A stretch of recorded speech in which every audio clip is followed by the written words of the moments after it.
Hey everyone, Dave Mormon, home service business coach. Today we're going to be talking about the 4 unsexy truths about owning a business, okay? If you know any of my background, 2009, 15 years ago, I got into home services. I didn't come from a family of entrepreneurs, wasn't raised with a blank check to go out and start my business, but I got my business started just by hustling with door knocking, and I did my first few $100,000 in a home service business, actually in the student painting industry. I was in a franchise for 4 years, learned how to run a business, and then I grew on and built a few different home service companies, one of which I still own today, Revive Services. We do house washing, we do painting, and we do Christmas lights. And so that's been my journey going on 16 years now as an entrepreneur. We've done close to $7 million now in the home service space for my companies, hired close to 200 staff, had over 5,000 customers. So like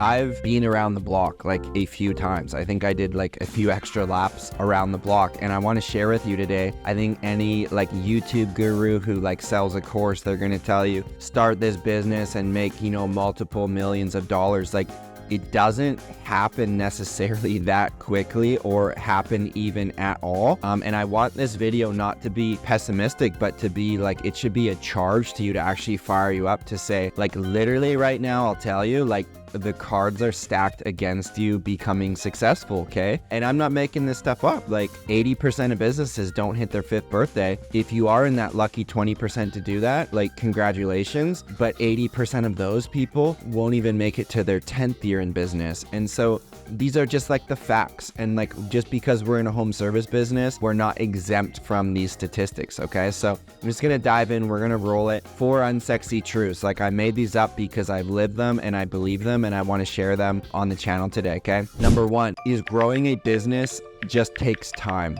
It's not a sexy message in today's culture of like microwaving success, but it just takes time. Like for me, my first year in business, $52,000. I made less than $10,000. I lost 15 pounds. I was stressed out. I was ready to give up, and I almost did give up. But my manager managed to talk me back to come back for another year. And that next year I did 105 grand, and then I made 30K. So I was like, that's 3 times more than most people are making in the summer. Let's do this again. And I did it a 3rd time, and I did 190K, and then I made 50 grand. And I thought, what if I wasn't in school during this time? What could I do? And then I did 315 grand, and I made $102,000 just out of business school. And that was where I'm like, I'm sticking with this for the long haul. So it was 4 years for me to actually grow to make 6 figures of income, okay? And I've been iterating ever since, from, all the way to 15 years now in my journey. It takes time. And I think that most people want to know, like, in 90 days, were you successful or not? There's so much of a foundation that goes into building that. I think we go on YouTube and see people get quick success, and we're like, what is wrong with us? Why this isn't happening? Just stretch out the horizon. Like 2024, let's hit all our goals. Great. How about the decade from 2024 to 2034? Let's hit our goals there. That's what I'm more interested in, is like building a business over the long haul. 365 days is not that long of a time to actually change the trajectory of your life with a given business. So like, stretch out that time horizon. Is not a sexy message, it's unsexy, but I'm telling you, it just takes time, and it's been that way for my journey, and I'm guessing it will probably be for you as well. 2, people are not perfect, okay? And I think this is another fallacy. We're like, oh, we'll just hire technicians and someone in our office and our business will run. If you don't have like strict systems and processes that you can have your people follow, it's going to be a dumpster fire. And even if you do have systems, the people that come in, they have stuff going on in their personal lives. They're living through higher interest rates, cost of living right now, inflation. They're not immune to this stuff. They actually probably feel it more than you feel as a business owner. Our people are not perfect. And so you need to have an element of grace, I believe, when dealing with your team members. And you do need to have a system, yes, but you also need to know mistakes will happen. And what are you learning when your people make mistakes? Okay, I've sent out a whole bunch of different sales reps, whole bunch of different technicians to go book jobs, go do jobs. Do they underbid jobs? Absolutely. Do they make mistakes on the job site? Absolutely. But we say at my company, there's no mistakes, there's only learning. And I think the biggest mistake would be for me, the business owner, to try to do everything in my business. I'd rather have my people try, fail, we learn from it, we get better, we move forward, okay? So people are not perfect. That's the second unsexy truth that I believe that you need to know for your company. Number 3, people don't talk about this one, okay? I'll just say it. Growth is expensive, okay?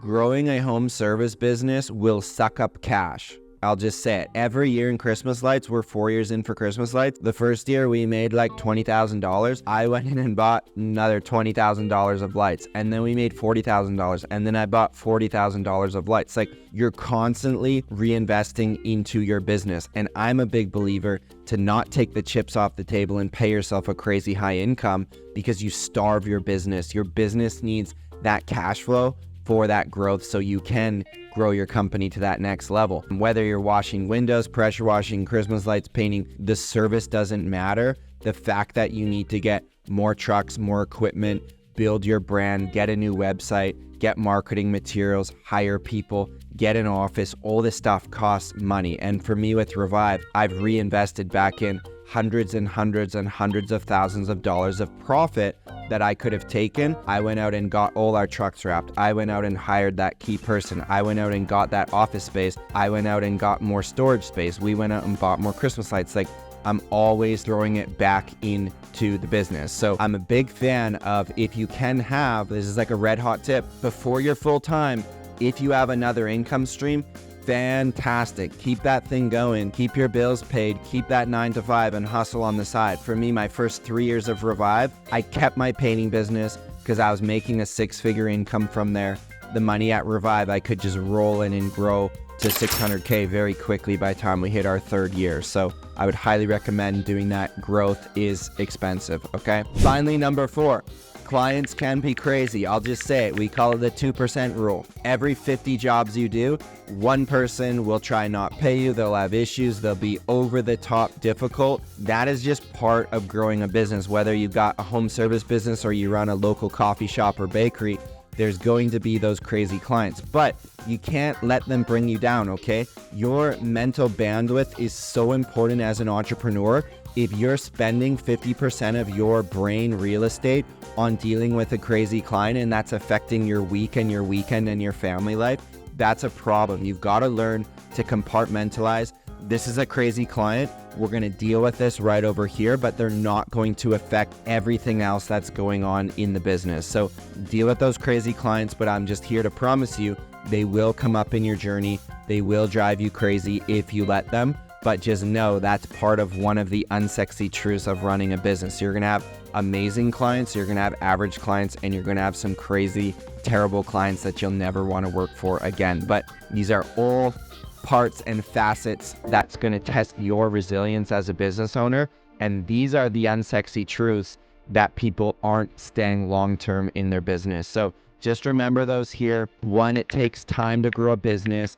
People are not perfect. Growth is expensive and clients can be crazy, okay? The 2% rule. So remember those traits, remember those key teachings today as you continue to grow your business to that next level. And because I just think of that diagram of success, that success is not straight up to the right. It is this squiggly line. We go up, we go down, we go up, we go down, we go up, we go down. But over the course of a 5-year, 10-year time horizon, we are still moving up and to the right, although it's not in a straightforward fashion. I don't want to rain on your parade, but I think the more that you are fully aware of what this business actually is and entails will help you when the times get hard. Because if you've already arrived at these places mentally, okay, got it, gonna take time, people aren't perfect, growth expensive, and clients crazy. When those moments come up, you'll be like, I remember hearing that training on that. I'm not surprised by this right now. It's not throwing me off my game.